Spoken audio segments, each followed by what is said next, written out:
Hi mga palangga, nandito naman kami ngayon sa may basketball semifinals na yan, yung itong videoan ko, yan si ma'am. Yan, mga aksensor sa employee yan, mga tauhan ni madam. Kaya pumunta kami dyan sa basketball na yan kasi semifinals na yan, papasok ko. Kapag manalo sila dyan, papasok na sila sa final.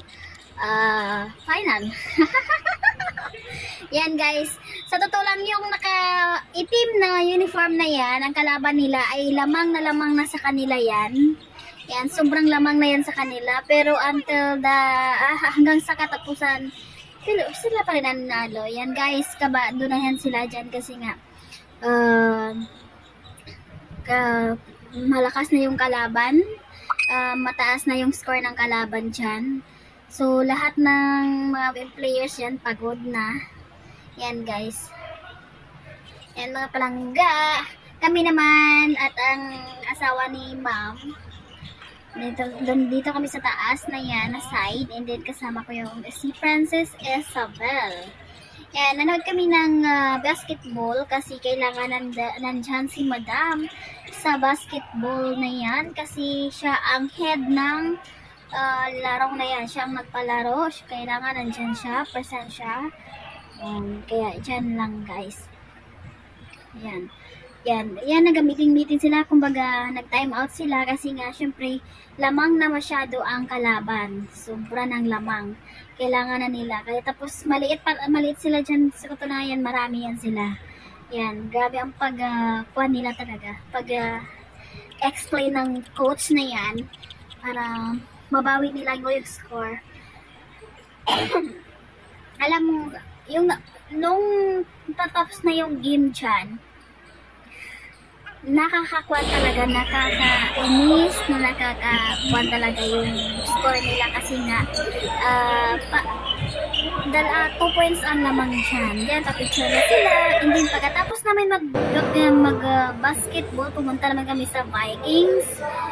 Dyan, nag-meet naman, nag-base pa muna, and then nag-meeting si ma'am dyan sa dalawa niyang kasama sa trabaho, mga head din. Then, dyan kami nagkumain.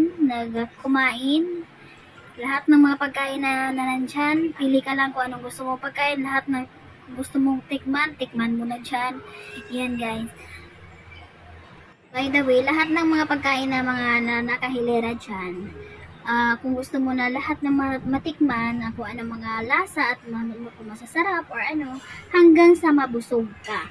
May mga inumin din dyan, and then mga cake, mga lahat na all foods na gusto mong i-needs na kakainin dyan, tikman dyan. Nandyan na lahat. Kaya sabi ko mag-video ako para at least meron naman akong pang-upload, mga palangga. Mahirap talaga pag sobrang busy na talaga sa trabaho. Hindi na magagawang mag-video, pero sa totoo lang yung madam ko ang nagsabi na mag-video ka na para may pang-upload daw ako sa aking YouTube channel. O diba? Saan ka pa? Ang madam mo pa ang magsasabi sa'yo. Yan, tempura. Nagkuha din ako ng ganyan para sa baby nila. Then, ikot-ikot dyan habang kung anong gusto ko nakainin, kinukuha ko, kaya kasama na rin ang pagbibideo sa pagkain na yan. Then, lahat ng mga pagkain dyan, sa totoo lang dito ako tumaba sa kanila talaga, sobrang taba ako, sobrang taban. Dati, bago ako pumasok dito sa kanila, ang timbang ko is 70. Ngayon, ang timbang ko ay 86 na. 16 kilos talaga ang dinagdag ng timbang ko. Sobrang taba ko na talaga dito sa tutulang. Kasi nga sa tutulang, kapag pagkain talaga, hindi ka magugutom sa kanila. Thankful ako sa mga kay boss madam ko kasi nga, syempre sa mga pagkain, hindi sila kuripot, di ba? Yung kumbaga hindi sila matipid. Kasi sabi nga nila, basta pagkain, kain lang. Kasi wag daw kanyang grasya, kaya yun. Si madam talaga kahit na mahal pa yung pagkain na yan, basta pag gusto niyang kainin, bilhin niya. Pag gusto niyang orderin niya. Kapag gusto niya, pag magutom siya, talaga siya. Hindi siya yung titipid. Kaya nga siya daw nagtatrabaho para daw sa ganun. Basta pag gusto niya lang. Yan. Diyan guys. Nag-order kami dyan. Sabi ni Madam Anya, mag-video ka lang. Ako nang bahala dito. Nagpaluto kami dyan. Yan. Tinatanong niya ako kung anong gusto ko pa. Yan. Ganun. Kasi nga, kapag magpaluto, yun. Kahit saan kami magpunta, kasama ako. Minsan, pag gusto ko na lang talaga manatili sa bahay na lang ako. Kaya sabi ko sila na lang minsan kapag hindi naman sila masyadong yan.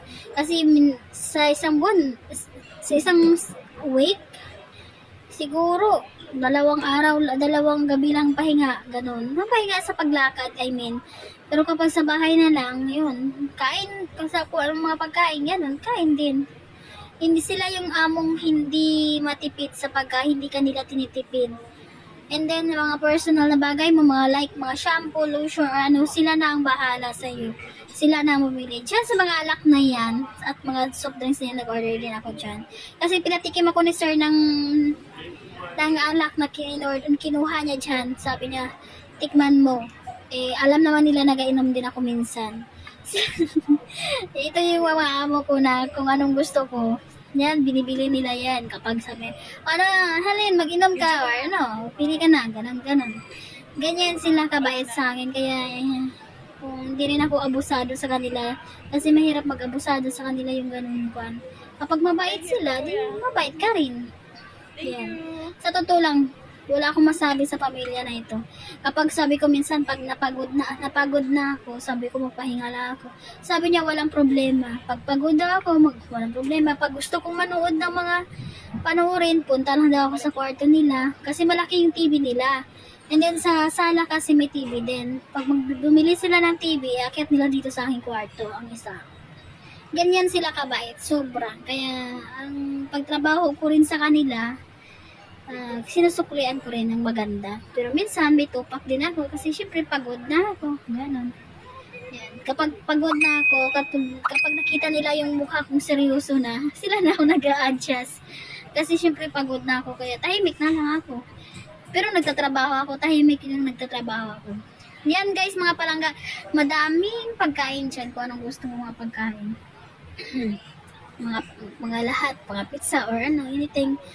Yan, may mga dinuguan dyan, ganon. Mga palangga, mahirap talaga mag-voice over na. Yan, dinuguan, tinikman ko rin chat. Kasi siyempre na-miss ko rin ang dinuguan. Yan, lahat. Habang kumakain kami ng pagkain. Si madam naga-meeting, kumakain din sila. Naga-meeting. Kumakain din kami, kumakain din ako, kaya ganyan. Sabi ko, medyo busog na ako, magpapabawas-bawas muna ako. Kaya mag-video muna ako, sabi ko kay ma'am, video muna ako. Yung iba, pauwi na yan. Malaki yung Vikings na yan. Hindi sabihin ko yung Vikings na yan, malaki, marami pang pagkain. Pero mas malaki doon sa Mamiga Mall kasi nga malaking doon. Space doon malaki. Totoo lang. Kumuha din ako ng beer dyan kasi sabi ko parang gusto kong mag-inom ng beer. Sa sobrang busog ko na rin. Kumuha din ako, nag-order din ako dyan. Meron din soda. Suju, ganun. Mayroon yellow, ganun, soju, yung mga inumin na yan. Kung gusto mo magpabukas-bukas ka lang. Magsabi ka lang sa nag-assist dyan nga kung anong gusto mo. Ibigay nila dyan. Yan, mga palangga. Hindi sila kwan. Siyempre, mahal din ang isang tao. Siguro, ang isang tao na magpan dyan, 1,000. 1,000 ang bayad mo, lahat ng mga pagkain na nakahiliran dyan, kakainin mo kung anong gusto mo kainin mo dyan. Basta 1,000 ang bayad sa isang tao. Yan. Mga palangga. Pero bago kami nagpunta dyan, nagpa-reserve muna si madam ng para sa meeting nila. Then, nagkuha din ako ng ice cream dyan kasi parang gusto kong kumain ng ice cream. Yan, sabi ko, pahingin ng ice cream. Ayun. Meron din silang halo-halo. Yan, masabi ka lang sa kanila na pahingin ng halo-halo. Yan. Pero kapag meron na gusto mo dyan na mga pagkain, yan. Maraming tao. Sa totoo lang, maraming tao. Nag-start kaming kumain dyan 11 to 3 p.m. Thank you po. 11 to 3 p.m. Then dyan, nag-inom na ako ng juice, ice cream, gano'n. O, diba? Grabe. Just yan. Dyan, umikot-ikot-ikot dyan. Ikot-ikot ang camera. Kasi, yung mga tao dyan napakarami. Kasi yung may mga laruan na mga collection dyan. May mga collection na mga laruan binibenta. Bumili ka rin, tapos i-collect mo lang. Then, sabi ni madam, kuha ka ng prutas doon. Then, kumuha din ako ng prutas para may pakain kami sa misa. Yan, pakwan. Yalong pakwan. Kumuha ko ng prutas para yung pagkatapos mong kumain, kung gusto mong kumain ng prutas, yan, meron din dyan. Kuha ka lang, may mga plato din dyan. Lahat kompleto na. Basta kompleto na lang, paulit-ulit na lang. Ay, mahirap talaga mag-voice over. Talagang mahirap pagpasensya nyo ng mga palangga. Yan. Mahirap. Ang tagal ako mag-voice over. Pasensya nyo na po pag-voice over. So, yun na nga mga palangga. Nagsabi ako dyan na maghingi ng tempura. And then, praise na first. Ganun. Basta yung salmo na fresh. Diba? And then, nagmamadali ako dyan. Sana, kasi ito, kumanta na sila ng happy birthday. And then, magpasayaw pa sila. Entertainment. Basta yun na yun. Yan. So, yun na. Yan ang pangalan ng restaurant na yan. The Ali by Vikings. Yan. Diyan kami kumain.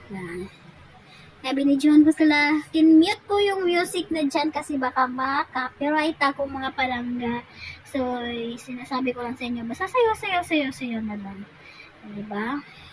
Yan, pwede ka rin mag-picture dyan. Yan. Ganda-ganda mo lang sa'yo. Yan, nag-meeting sila ni Madam. Yan si Sir. O, diba? Gamitin sila kung anong mga nila sa opisina. Yan ang aking in-order na beer! Sabi ni Sir, pagka-inom ka, nag-inom din ako din. Yan, Sir, soda, bida. Thank you for watching mga palangga!